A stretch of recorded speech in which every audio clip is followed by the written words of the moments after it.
नमस्कार मित्रों, मैं हूं डॉक्टर उमाश्री और मैं अपने YouTube चैनल में आप सबका स्वागत करती हूं। मित्रों, नवरात्रे चल रहे हैं।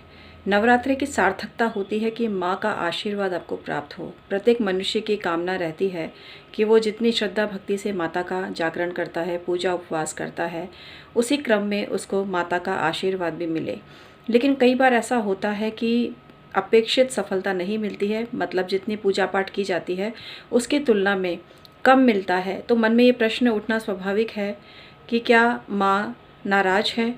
तो मैं आज आपको बता रही हूँ कुछ ऐसी बातें जिनको देखकर आप अंदाज़ा लगा सकते हैं कि माँ आप पर प्रसन्न है या नाराज़ हैं। आइए वीडियो शुरू करते हैं मित्रों, लेकिन इससे पहले एक निवेदन है कि यदि आपने मेरा चैनल सब्सक्राइब नहीं किया है, आप आज पहली बार जुड़े हैं, तो प्लीज़ आप इसे सब्सक्राइब कीजिए। यह बिल्कुल फ्री है। 20 साल का मेरा ज्योतिषीय अनुभव है, धर्म ग्रंथों का अनुभव है मुझे, और धर्म ग्रंथों पर काफ़ी काम किया है, धार्मिक अनुष्ठानों पे काम किया है। तो मेरे इस ज्ञान का लाभ आपको मिले, इसके लिए डिस्क्रिप्शन में ईमेल आईडी अवश्य चेक कीजिए और उसके थ्रू कॉरेस्पॉन्डेंस कीजिए। आप अपनी कुंडली दिखाकर बहुत सी बातों को जान सकते हैं, जिससे कि आने वाले संकट से आप समय पर रहते हुए उपाय करके बच सकते हैं मित्रों। तो आइए आज का वीडियो शुरू करते हैं। मित्रों, मैं आपको बताने जा रही हूँ कुछ ऐसी बातें जिनके आधार पर आप यह अंदाज़ा लगा सकते हैं कि माता आप पर कृपा बरसा रही हैं या किसी बात से रुष्ट हैं। तो मित्रों, सबसे पहली चीज़ जो आपको ध्यान में रखने की है वो ये है कि प्रत्येक परिवार की कोई ना कोई कुल देवी ज़रूर होती है, कुल माता ज़रूर होती है। वास्तव में जो माता जी हैं ये माँ दुर्गा के ही रूप हैं। माँ दुर्गा, माँ गौरा, इन्हीं के रूप हैं। तो यदि आप विस्मृत कर देते हैं अपने घर की कुल देवी को, तो ये गलती आप बहुत बड़ी करते हैं। और ऐसा माना जाता है कि जिस घर में कुल देवी का आशीर्वाद नहीं मिलता, उस घर में सक्सेस नहीं हो सकती। तो इसलिए माता की पूजा के साथ साथ आप अपने घर की जो कुल देवी, जिनकी पूजा परंपरागत तरीके से की जाती है, उसी परंपरा के अनुसार उनकी आप पूजा करें। परंपरा के अनुसार पूजा करने का मार्गदर्शन आपको अपने घर के बड़े बुजुर्गों से समझना चाहिए, ना कि अन्य लोगों से, क्योंकि हर व्यक्ति एक सामान्य पूजा आपको बता सकता है, लेकिन हर घर के रीति रिवाज पूजा से संबंधित कुछ भिन्नता लिए हुए होते हैं। और यही कारण है कि जब उनको फॉलो नहीं किया जाता है तो सफलता मिलना मुश्किल होता है।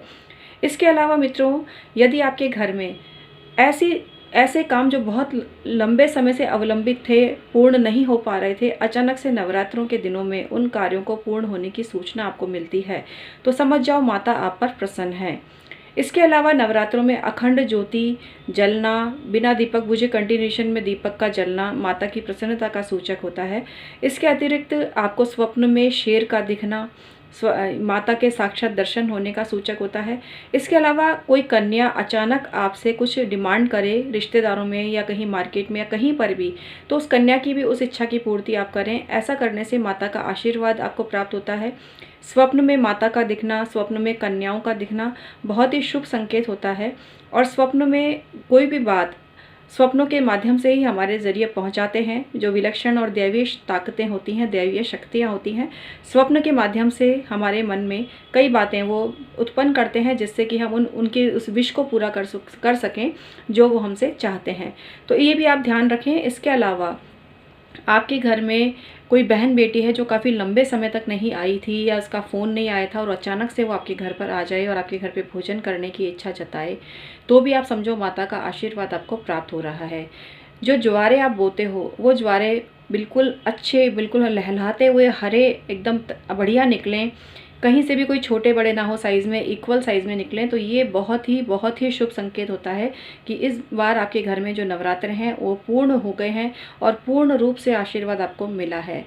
अगर जुआरे पूर्ण रूप से विकसित ना हो, इसके अलावा दीपक भी अकारण बुझता रहे जबकि आप प्रॉपरली घी भी डाल रहे हो, तो ये एक इंडिकेशन होता है कि कहीं ना कहीं कोई पूजा पाठ में कमी रही है। और इसका मुख्य कारण ये रहता है कि आपके घर में कोई पितरी दोष है, किसी स्त्री का अपमान हुआ है, या आपके घर की जो लड़कियां हैं, युवतियां हैं, बच्चियां हैं, उनके पालन पोषण में आप किसी प्रकार की कोई कमी रख रहे हो।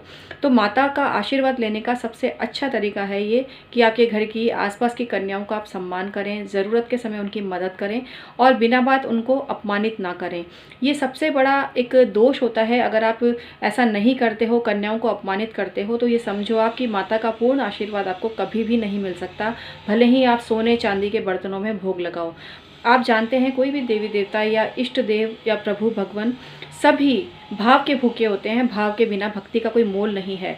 आप हर चीज़ में दिमाग लगाते हो कि मैं इतना महंगा जागरण कर लूँ, इतनी महंगी मैं प्रसादी बांट दूँ, लेकिन कन्याएं उपेक्षित हैं। जिस घर में आसपास की कन्याएं उपेक्षित हैं, उनका अपमान होता है बात बात पर, तो फिर एक संशय की बात हो जाती है। और इसलिए अगर आप भी भूलवश ये काम कर रहे हैं तो इन्हें आप अवश्य ही दूर कीजिए। इससे आपको पता भी चलेगा कि आपके घर में माता का कैसी कृपा हो रही है, कैसा आपको आशीर्वाद प्राप्त हो रहा है। इसके अलावा घर में मन लगने लगे, अचानक घर में प्रसन्नचित्त माहौल हो जाए, घर का सदस्य जो एक दूसरे से झगड़ा करता था वो उसको भूलकर, वैमनस्य का भाव भूलकर एक हो जाएं सब, और आपस में लोगों की बनने लगे, तो समझ जाओ अब माता का आप पर पूरी कृपा बरस रही है। अकारण ही किसी से झगड़ा हो गया था, वो झगड़े की भावना भी भूलकर और प्रेम और सद्भावना का वातावरण उपस्थित होता है, तो माता का आपको आशीर्वाद प्राप्त हो रहा है। इसके अलावा आपके घर की कन्याएं अगर रूठ कर चली जाती हैं, आपके घर की बहन बेटियां आपको बद्दुआ देती हैं, तो उस घर पे माता का समझो श्राप है, और वहाँ कहीं ना कहीं माता की पूजा में आपने कमी रखी है। तो दोनों चीज़ें एक दूसरे से, जिसको बोलते हैं पूरक है। माता की सेवा से कन्याएं और कन्या की सेवा से माता, इन दोनों का ही संबंध है। तो भूल कर भी आपको कन्याओं का अपमान नहीं करना चाहिए, मातृतुल्य स्त्रियों का अपमान नहीं करना चाहिए, छोटी छोटी बच्चियों का आपको अपमान नहीं करना चाहिए। ऐसा करने से आपका शुक्र ग्रह भी बाधित होता है, और शुक्र ग्रह जो होता है वो जीवन में भौतिक सुख संपदा का कारक है। जब ये सभी चीज़ें पीड़ा देने लगें तो समझ जाओ शुक्र आपका बाधित है, और ज़िंदगी में सुख समृद्धि को पाने में आपको अथाह परिश्रम करना पड़ेगा, एड़ी चोटी का जोड़ लगाना पड़ेगा। तो माता की कृपा से आपके सभी मनोरथ सिद्ध हो सकते हैं, आपके घर में प्रॉस्पेरिटी, बरकत आ सकती है। और जो तरीका मैंने आपको बताया उसको आप फॉलो कीजिए, इससे आपको निश्चित रूप से मित्रों पता चलेगा कि माता आप पर कुपित हैं या प्रसन्न हैं। आज का वीडियो समाप्त करती हूँ मित्रों, बहुत बहुत धन्यवाद।